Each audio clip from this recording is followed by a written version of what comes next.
నేను Chandana. Welcome to great Andhra big story. YSR Congress party అధ్యక్షుడు జగన్మోహన్ రెడ్డి వచ్చే ఎన్నికల విషయంలో భారీ మార్పు చేర్పులకైతే సిద్ధమయ్యారు. 151 సీట్లతో గత ఎన్నికల్లో సంచలన విజయం సాధించిన ఆయన వచ్చే ఎన్నికల విషయంలో సిట్టింగులతో ఎన్నికలకు వెళ్లేందుకు సిద్ధంగా లేరని స్పష్టమవుతోంది. ఈ విషయం దాదాపు 2 ఏళ్ల నుంచి ప్రచారంలో ఉన్నది. ఏదో ఎన్నికలు వస్తున్నాయని కాకుండా ఆది నుంచి జగన్మోహన్ రెడ్డి ఎమ్మెల్యేల పనితీరు విషయంలో సర్వేలు చేయించుకుంటూనే వస్తూ ఉన్నారు. దీనికంటూ ఒక టీంను మెయింటైన్ చేస్తూ పార్టీ ప్రభుత్వం నిర్దేశించిన పనులను ఆ ఎమ్మెల్యేలు ఎంతమాత్రం చేస్తున్నారనే అంశం గురించి జగన్ ఎమ్మెల్యే పనితీరును పరీక్షించుకుంటూనే వస్తున్నారు. ఈ పనిని 4.5 ఏళ్ల నుంచి కూడా జగన్ కొనసాగిస్తూనే ఉన్నారు. మధ్యలో ఎమ్మెల్యేలతో సమావేశాలు నిర్వహిస్తూ ఇదే విషయాన్ని ఆయన ప్రస్తావించారు కూడా. వారిని హెచ్చరించడమో వారించడమో పనిచేయమని ప్రోత్సహించడమో చేస్తూ వచ్చారు. పనితీరు ఆధారంగానే వచ్చే ఎన్నికల్లో టికెట్ అంటూ కూడా ప్రకటించారు. దీనికి తగ్గట్టుగా దాదాపు 2 ఏళ్ల కిందటే వచ్చే ఎన్నికల్లో 40 మంది సిట్టింగులకు టికెట్ దక్కదు అనే ప్రచారం మొదలైంది. మరి అదంతా జరిగే పని కాదని మొన్నటి వరకు కూడా అంతా అనుకున్నారు. అయితే అదే జరగబోతోందని ఇప్పుడు స్పష్టమవుతోంది. ఏపీ శాసనసభ కోటాలో ఎమ్మెల్సీ ఎన్నికల నాటికే కొందరు ఎమ్మెల్యేలకు జగన్ స్పష్టత ఇచ్చాడనేది బహిరంగ రహస్యం. అప్పుడే పలువురికి వచ్చే ఎన్నికల్లో టికెట్ ఉండదనే క్లారిటీని ఇచ్చారు. అందుకు నిరసనగా 4 ఎమ్మెల్యేలు రెబల్స్గా మారారు. పార్టీకి వ్యతిరేకంగా కూడా ఓటేశారు. దాని ఫలితంగా వైఎస్ఆర్ కాంగ్రెస్ పార్టీ ఒక ఎమ్మెల్సీ సీటును కూడా కోల్పోయింది. మండలిలో ప్రాతినిధ్యం కోల్పోతున్న దశలో టీడీపీ ఒక సీటును అప్పుడు దక్కించుకుంది. అప్పటికే జగన్ కొందరు ఎమ్మెల్యేలకు టికెట్ ఉండబోదనే క్లారిటీ ఇవ్వడంతోనే అదంతా జరిగిందని వేరే చెప్పనక్కర్లేదు. అలా జగన్ ముక్కుసూటిగానే వ్యవహరించారు. అదే ఇప్పుడు జరుగుతూ ఉంది. కొందరు సిట్టింగులను పిలిపించుకుని టికెట్ ఉండదనే అంశంపై క్లారిటీ ఇస్తున్నారని వార్తలు వస్తున్నాయి. ఇప్పటికే 11 సీట్లకు సంబంధించిన స్పష్టత వచ్చింది. వాటిల్లో 7 మందికి వచ్చే ఎన్నికల్లో పోటీకి అవకాశం ఉండబోదని స్పష్టం చేశారు. 4కి స్థానచలనం. మరి ఈ జాబితా ఇంతటితో ఆగదని కూడా స్పష్టమవుతోంది. ఒక దశలో 40 మంది సిట్టింగులకు టికెట్ దక్కదనే ప్రచారము వచ్చింది. ఇలా చూస్తే ఇప్పటి వరకు 15 స్థానాలకు సంబంధించి మార్పులు జరిగినట్టే. 11 సీట్లకు సంబంధించి ప్రెస్ నోట్ ఇచ్చారు. మండలి ఎన్నికలప్పుడు 4 ఎమ్మెల్యేలపై వేటు వేశారు. 15 సీట్లపై క్లారిటీ వచ్చినట్టే. మరి ఇంకో 25 సీట్లలో మార్పు అనేది ఇక పెద్ద విషయమైతే కాబోదు. అయితే మార్పు జరగబోయేది 40 సీట్లలో కూడా కాదు, 60 చోట్ల అని ఒక ప్రచారం. కాదు 82 సీట్లలో మార్పు జరగబోతోందని మరో ప్రచారం జరుగుతోంది. 151 మంది సిట్టింగులు అనుకుంటే అందులో 82 చోట్ల మార్పు అంటే అది పెను సంచలనమే అవుతుంది. సగానికి మించిన స్థాయిలో సిట్టింగ్ ఎమ్మెల్యేలకు టికెట్లకు నో చెప్పడం అంటూ జరిగితే అది జగన్ చేయబోయే అతి పెద్ద సాహసం అవుతుంది. 5 ఏళ్ల తర్వాత ఎన్నికలను ఎదుర్కొనే సమయంలో ఈ స్థాయి మార్పులే జరిగితే అది జగన్ మాత్రమే చేయగల అతిపెద్ద సాహసం అనుకోవాలి. 10 ఏళ్ల పాటు అధికారం అనుభవించాక కూడా ఈ మధ్యనే కేసీఆర్ సిట్టింగులను మార్చలేదు.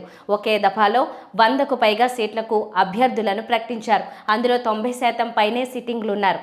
అదే కేసీఆర్ ఓటమికి ప్రధాన కారణం అయిందనే విశ్లేషణ ఎన్నికల ఫలితాల తర్వాత వినిపిస్తూ ఉంది. నియోజకవర్గ స్థాయిలో ఎమ్మెల్యేలపై ప్రబలిన వ్యతిరేకతే కేసీఆర్ కొంప ముంచిందనే అభిప్రాయాలు వినిపిస్తూ ఉన్నాయి. మరి అప్పటికే సిట్టింగ్లను మార్చాలనే అభిప్రాయంతో ఉన్న జగన్ను తెలంగాణ ఫలితాలు మరింత ప్రోత్సహించినట్టుగా ఉన్నాయి. వైఎస్ఆర్ కాంగ్రెస్ పార్టీ ఎమ్మెల్యేలపై అంత వ్యతిరేకత ఉందా అంటే అవుననే చెప్పాలి. ఒకవేళ లేకపోతే 5 ఏళ్ల నుంచినో అంతకు ముందు నుంచినో నియోజకవర్గ స్థాయిలో బలపడిన నేతను ఎవ్వరూ కాదనుకోలేరు. మొహమాటం కొద్దో అయినా కొనసాగిస్తారు. అయితే కొందరు ఎమ్మెల్యేలు పార్టీ అధికారంలో ఉన్న గత 5 ఏళ్లలో సొంత ప్రయోజనాల కోసం పని చేసుకున్నారనేది వాస్తవం. వ్యాపారాలు కాంట్రాక్టుల మీద దృష్టిలో నియోజకవర్గాన్ని పట్టించుకొని వారు చాలా మంది ఉన్నారు.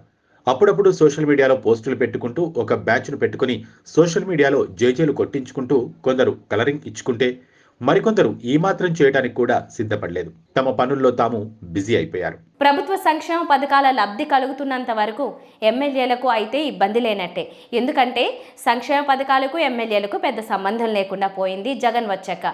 పార్టీకి కానీ పార్టీ కేడర్తో కానీ ఈ సంక్షేమ పథకాలు వాటి లబ్ధిదారులతో సంబంధం లేదు. ఏ పథకానికి ఎవరి సిఫార్సు అవసరం లేదు. అర్హత ఉంటే వస్తుంది, లేకపోతే లేదు. మరి ఇలాంటప్పుడు ప్రత్యేకించి ఎమ్మెల్యేలపై ప్రజల్లో ఏం వ్యతిరేకత వస్తుంది అంటే ప్రజల కన్నా కేడర్ అభిప్రాయమే ఎమ్మెల్యే భవితవ్యాన్ని తేలుస్తోందని చెప్పాలి. లోకల్గా పార్టీని అంటిపెట్టుకుని ఉన్న క్యాడర్ను గత 5 ఏళ్లలో ఎమ్మెల్యేలు ఎంతమాత్రం ఆదరించారు, పార్టీ కార్యక్రమాలను ఇంటింటికి ఏ స్థాయికి తీసుకెళ్లగలిగారు అనే అంశాలనే జగన్ ఇప్పుడు పరిగణలోకి తీసుకుంటున్నారని స్పష్టమవుతోంది. తాము చెప్పిన పని చేయటమే ఎమ్మెల్యేల విధి అని జగన్ భావించారు. పార్టీ ప్రభుత్వ కార్యక్రమాలను వీధి వీధి తిరుగుతూ చెప్పగలిగిన వారిని ప్రజలకు అదే స్థాయిలో అందుబాటులో ఉన్నవారికి ఇప్పుడు తిరుగులేని పరిస్థితే ఉంది. ఎవరైతే ఈ రేసులో వెనుకబడ్డారో వారిని మార్చడానికి ఇప్పుడు జగన్ వెనుకాడటం లేదని స్పష్టమవుతోంది. ఇక ఎమ్మెల్యేల పనితీరుకు ప్రజల్లో ఉన్న ప్రామాణికం, 5 ఏళ్లలో వాళ్ళ వ్యవహరణ తీరు ఎలా ఉందనేది తెలంగాణ విషయంలో ఇదే బాగా దెబ్బకొట్టింది. తెలంగాణలో ఎమ్మెల్యేలు సూపర్ పవర్ లాగా మారారు. ఎమ్మెల్యే అంటే ఒక అతీత శక్తి అనే స్థాయికి వెళ్ళింది వ్యవహారం.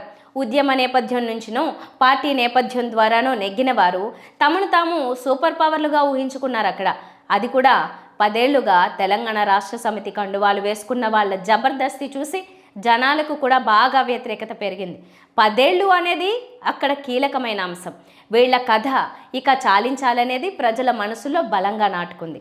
అదే సమయంలో కేసీఆర్ సిట్టింగులనే కొనసాగించడం, తన పాలన 10 ఏళ్లను పూర్తి చేసుకుంటోంది, ప్రజా వ్యతిరేకతకు తాము కూడా అతీతులం కాదు అనే విషయాన్ని కేసీఆర్ వంటి అపార రాజకీయ అనుభవజ్ఞుడు గ్రహించలేకపోవడం విచిత్రం అనుకోవాలి. సిట్టింగులను మొత్తం మార్చేసి కూడా గాయగత్తర రేపగలిగే శక్తి కేసీఆర్కి అయితే ఉండేదే, కానీ ఆయన అతి విశ్వాసం కొద్దీ ఆ పని చేయలేదు. ఫలితం అనుభవిస్తున్నారు. మరి జగన్ మొగ్గలోనే తుంచేసే పని చేస్తున్నారు, నిర్మోహమాటంగా వ్యవహరిస్తున్నారు. మరి ఇక్కడ కీలకమైన అంశం ఏంటంటే ఈ మార్పు చేర్పులను జగన్ ఎప్పటికి పూర్తి చేస్తారనేది. మార్చిలోనో ఫిబ్రవరికో ఎన్నికలు అనే ప్రచారం కూడా జరుగుతోంది. లోక్సభ ఎన్నికలతో పాటే ఏపీ అసెంబ్లీ ఎన్నికలు జరగటం ఖాయం. లోక్సభకు 1-2 నెలలు అయినా ముందే వెళ్లేట్టుగా ఉన్నారు. అదే జరిగితే మార్చ్ ఏప్రిల్లో ఎన్నికలు. ఆ తతంగానికి కనీసం నెల ముందైనా ఈ అభ్యర్థుల మార్పు చేర్పులు పూర్తి కావాలి. ఈ డిసెంబర్ నెలాఖరుకు లేదా 2024 జనవరి మొదటికంతా అభ్యర్థుల మార్పు చేర్పుల అంశం పూర్తి కావాలి. అది లేట్ అయితే మాత్రం వ్యవహారం వేరేలా ఉంటుంది. అలాగే జగన్ తరపు నుంచి బుజ్జగింపుల కన్నా నేనున్నా అనే మాట మాత్రమే వినిపిస్తున్నట్టుగా ఉంది. మరి ఈ మాట మేరకు ఎంతమంది సర్దుకుంటారనేది ప్రశ్నార్థకం. 40కి మించిన చోట్ల మార్పు చేర్పులు జరిగితే ఎంతమంది సిట్టింగులు పార్టీలు మారుతారు? మరిన్ని చోట్ల రెబల్స్ తయారవుతారు? ఇంకెన్ని చోట్ల కొత్త అభ్యర్థికి సిట్టింగుల సహాయ నిరాకరణ ఉంటుందనేది అసలైన రాజకీయం అవుతుంది. అవతల చంద్రబాబేమో వైఎస్ఆర్ కాంగ్రెస్ పార్టీ వద్దనుకున్న వాళ్ళకి ఎంచక్క పెద్ద పెద్ద పీటలు వేసేలా ఉన్నారు. మరి వారికి టికెట్లు ఇస్తారా, ఇవ్వరా అనే సంగతి పక్కన పెడితే ప్రస్తుతానికైతే వారిని చేర్చేసుకోవడంలో చంద్రబాబు తెగ ఉత్సాహం చూపుతున్నారు. ఇలాంటి రాజకీయం ఆయనకు చాలా ఇష్టం. అందుకే ముచ్చటపడి 23 మంది ఎమ్మెల్యేలను కొనుక్కున్నారు. ఇప్పుడు ఉచితంగా వచ్చే వాళ్లను చేర్చుకుంటున్నారు. మరి వైఎస్ఆర్ కాంగ్రెస్ పార్టీలో తిరస్కరణ పొందిన వారికి చంద్రబాబు వచ్చే ఎన్నికల్లో టికెట్ ఇస్తే తెలుగుదేశం పార్టీకి అంతకన్నా దౌర్భాగ్యం కూడా ఉండబోదు. ఇది వాళ్ళ బిగ్ స్టోరీ. మరిన్ని టాపిక్స్తో మళ్ళీ కలుద్దాం. నమస్తే.